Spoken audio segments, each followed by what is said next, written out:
The King of Kong documentary proves that video game scores and mullets are a very serious business. Everyone is out to set a new speedrun record or high score, so it's hard to keep up sometimes. You can play Kickle Cubicle until your thumbs are as thick as your neck and never come close to the master scores. But at least you'll have a good time doing it. If getting your name etched into the annals of gaming history is your thing, you can aim really high, but there are some records you'll really have a hard time beating. Turbo Mode Kill Screen in Pac-Man. Pac-Man perfection is a combination of robotic timing, relentlessness, and adult diapers. The player's goal is to break the game by reaching the kill screen. That's a point in the game's code where the screen decays into random symbols, the result of a memory shortage after level 256. Glitching Pac-Man is the grail of competitive retro gaming, officially reached by only 7 people.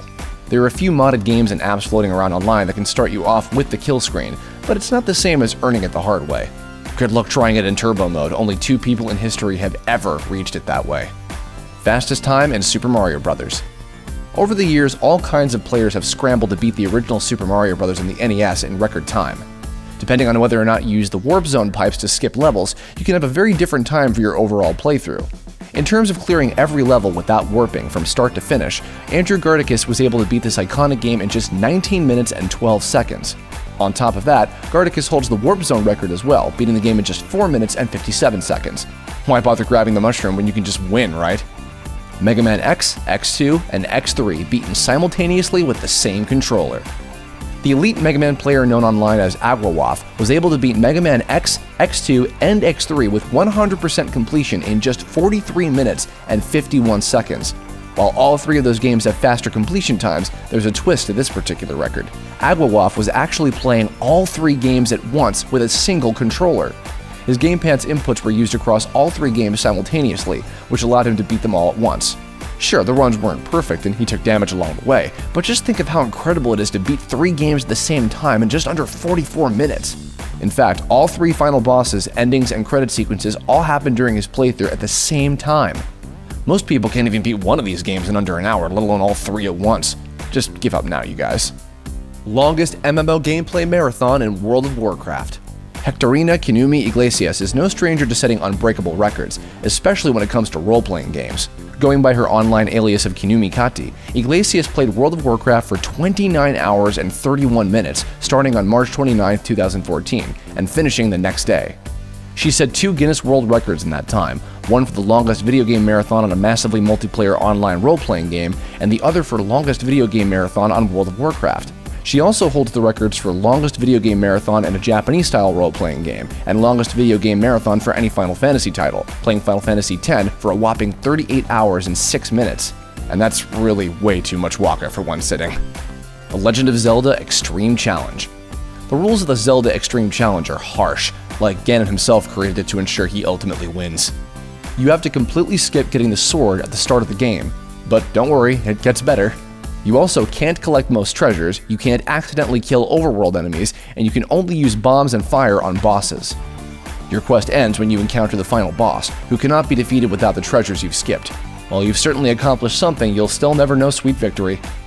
Only 4 people have accomplished the challenge in both the first and second quest modes. They didn't save Hyrule, but they've more than earned our respect. Longest gameplay marathon with a controller in Call of Duty. The Guinness Book of World Records marks 135 hours as the longest gameplay session of Call of Duty, but it comes with a caveat. The record holder was allowed to take a 10-minute break for every hour of play, providing some much-needed nap times. While you might think that's cheating, Guinness had a good reason to allow the breaks.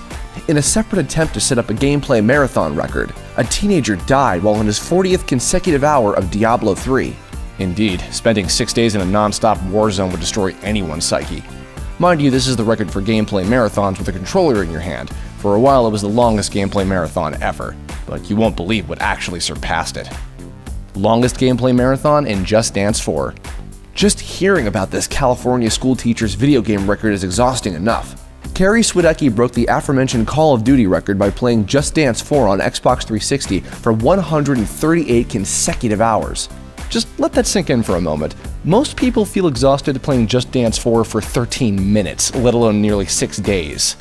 Swidecki simultaneously set 3 world records while playing a dance game that requires players to move and just dance the entire time. By dancing until the 138-hour mark, she sets the world record for longest video game marathon of all time, longest marathon playing a dance game, and longest marathon with a motion sensing game. Even more impressive, by playing Just Dance 4, Swiecki dropped 80 pounds and raised $7,000 to support children's health-related charities. The world's largest video game collection. Michael Thomason might look like a regular guy, until you realize he's arguably the most dedicated hoarder and collector of video games and consoles that ever lived. In late 2013, Thomason won the Guinness World Record for the largest video game collection. We're talking 10,607 games and over 100 consoles. Thomason was able to sell his gargantuan set for over $750,000, but he's probably going to rebuild. How did he acquire such a library? Thomason has the connections, as he ran 7 different video game stores over the past 20 years and has been working at several retail game stores along the way. He even teaches college classes on retro gaming. Man, what's on the final? Explaining what the hell Dig Dug was actually about? Thanks for watching. Subscribe to our YouTube channel if you want to see more videos like the one you just saw.